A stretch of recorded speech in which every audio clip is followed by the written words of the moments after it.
Hi, everybody. We are down to 2 days left. We got to read chapter 23 and chapter 24, and we've been through the entire book of Luke.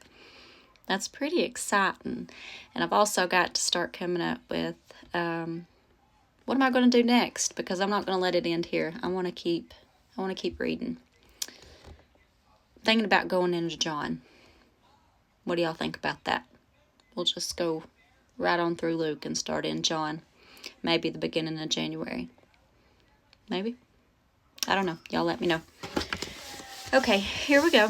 This is kind of we're getting down to some sad times in Jesus' life. So the mood is kind of shifting a little bit.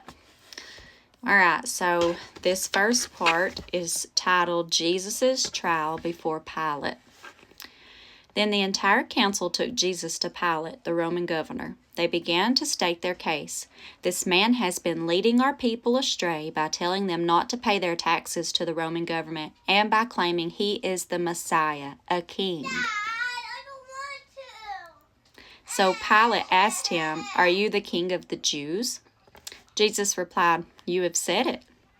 Pilate turned to the leading priest and to the crowd and said, "I find nothing wrong with this man." Then they became insistent. "But he is causing riots by his teaching wherever he goes, all over Judea from Galilee to Jerusalem." "Oh, is he a Galilean?" Pilate asked. When they said that he was, Pilate sent him to Herod Antipas, because Galilee was under Herod's jurisdiction. And Herod happened to be in Jerusalem at the time.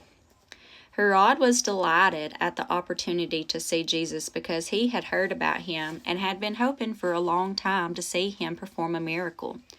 He asked Jesus question after question, but Jesus refused to answer. Meanwhile, the leading priest and the teachers of religious law stood there shouting their accusations. Then Herod and his soldiers began mocking and ridiculing Jesus. Finally, they put a royal robe on him and sent him back to Pilate. Herod and Pilate, who had been enemies before, became friends that day.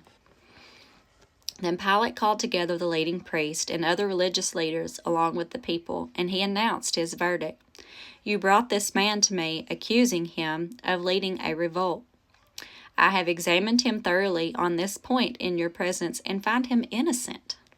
Isn't that crazy? They found him innocent. Herod came to the same conclusion and sent him